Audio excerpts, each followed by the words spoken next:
কৃষ্ণ ঠাকুরের এই ড্রয়িংটিতে সম্পূর্ণ রং করার প্রসেসটি তোমাদের আজকের এই ভিডিওতে দেখাবো। ড্রয়িংটির শর্ট ভিডিওগুলি কিন্তু অলরেডি ইউটিউবে আপলোড করা হয়ে গেছে এবং সেটি তোমরা না দেখে থাকলে অবশ্যই একবার গিয়ে দেখে নিও। সর্বপ্রথম তো আউটলাইনটা আমি এখানে কমপ্লিট করে নিয়েছিলাম এই কৃষ্ণ ঠাকুরের, যেটি আমি সম্পূর্ণ আমার নিজের মন থেকেই করা হয়েছে। এবং ফটোটি দেখে তোমরা যদি আঁকতে চাও আমার ইনস্টাগ্রাম অ্যাকাউন্টে ওখানে ফটোটি ছাড়া আছে, ওখান থেকে দেখেও তোমরা আঁকতে পারো।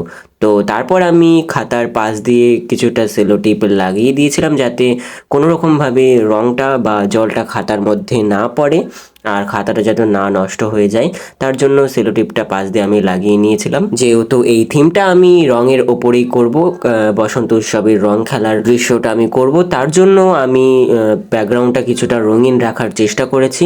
তো ব্যাকগ্রাউন্ডটা করার জন্য প্রথমেই পেস্টটায় জল দিয়ে তার মধ্যে লাল, হলুদ এবং নীল কালারটা ইউজ করেছি।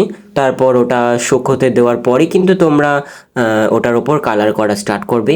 আর এখানে আমি মোম রং ইউজ করেছি, যেটা ডমসের 24 কালার অয়েল প্যাস্টেল। মুখোশে রং করার জন্য এখানে ব্যবহার করেছি নীল কালারটা এবং তার সাথে কিছুটা সাদা কালার দিয়ে ব্লেন্ড করে দিয়েছি। মোম রঙে নীল কালার দিয়ে প্রথম লেয়ারটা করার পরে কিন্তু আমি এখানে নীল কালারটা একটু ডার্ক ইউজ করেছি, যেখানে যেখানে শ্যাডো পড়েছে। আর যেখানে যেখানে তোমাদের ডার্ক কালারটা ইউজ করতেই হবে, তো সেটার জন্যই আমি ডার্ক কালারটা কিছুটা চোখের ওপরে, নাকের নিচে, থুতনির নিচে, ঠোঁটের নিচে এবং গালের পাশে ওই নীল কালারটা ইউজ করেছি।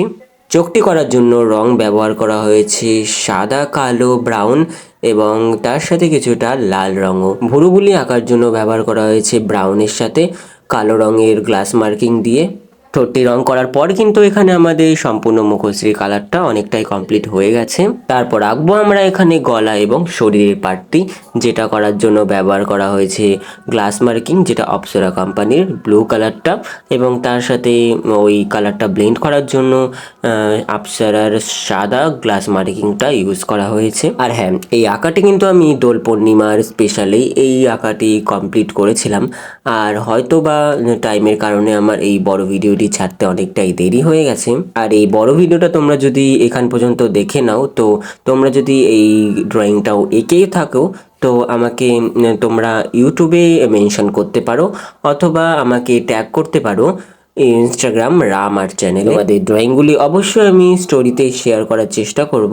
রংটি করার জন্য ব্যবহার করেছি ব্রাউন কালার, আর কালো কালারটা ব্যবহার করেছি এখানে গ্লাস মার্কিং অপ্সরা কোম্পানির। কালো এবং খয়েরি কালারটা ব্লেন্ড করার জন্য হাতের ব্যবহার করেছি। এবার হচ্ছে যে তোমরা অনেকেই আমাকে জিজ্ঞেস করো যে দাদা তোমার বাড়ি কোথায়? আর আমার বাড়ি হচ্ছে নবদ্বীপ, যেখানে নিমাই পণ্ডিতের জন্মস্থান, সেই নবদ্বীপে আমার বাড়ি। আর তার সাথেও আমি খুবই গর্বিত যে আমি নবদ্বীপের বাসিন্দা। সাদা ফেব্রিক দিয়ে তিলকটি করার পর এখানে আমি হাতের রংটি কালার স্টার্ট করে দিয়েছি। তো প্রথমেই হাতের মধ্যে আমি এখানে পিঙ্ক কালারের রংটি দিয়েছি, যেহেতু এটি কৃষ্ণের হাত তার জন্য এখানে আমি ব্যবহার করেছি নীল, তার সাথে পার্সিয়ান ব্লু কালারটিও। আর অবশেষে কালারটি ভালো করে ব্লেন্ড করার জন্য সাদা এবং তার সাথে কিছুটা লাল কালারও ইউজ করা হয়েছে। ড্রয়িংটির মধ্যে যে পার্টটি সবচেয়ে গুরুত্বপূর্ণ সেটি হচ্ছে এই রাধার হাতটি। তো এটার আমি কালারের জন্য ব্যবহার করেছি পিচের সাথে কিছুটা কমলা রং, আর হাতের আঙ্গুলগুলির মধ্যে ব্যবহার করেছি লাল রং এবং তার সাথে ওটাকে ব্লেন্ড করার জন্য সাদা রংটিও ইউজ করা হয়েছে। পালকটি কালার করার জন্য এখানে নীল, হলুদ এবং কমলা রঙের ইউজ করা হয়েছে, আর সবশেষে সবুজ কালারের সাথে পার্সিয়ান ব্লুর কালারটিও ইউজ করা হয়েছে। আজকের ভিডিওতে কমেন্টে থাকছে তোমরা এই ভিডিওটি কোনখান থেকে তোমরা দেখছো এবং তোমাদের সিটি এবং তার সাথে তোমাদের স্টেট কোথায় সেটিও অবশ্যই মেনশন করে দিও। তাহলে হয়তো বুঝতে সুবিধা হবে যে আমার ভিডিও কোন কোন জায়গায় পৌঁছিয়ে গেছে।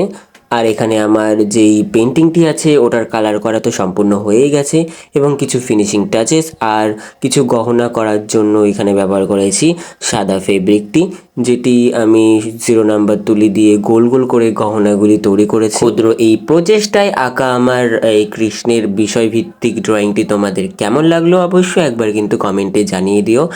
আর তোমরা এইভাবেই পাশে থেকেও যাতে আরও নতুন কিছু আমি ক্রিয়েট করতে পারি। আসলে তোমাদের সাপোর্টেই কিন্তু আমার এই বেশিরভাগ ভিডিও বানানো হয়। ভিডিওটাই কৃষ্ণ ঠাকুরের রং করার ভিডিওটি কিন্তু সম্পূর্ণ হয়ে গেল। এরপর তোমাদের আরও নতুন কিছু আমি দেখানোর চেষ্টা করব।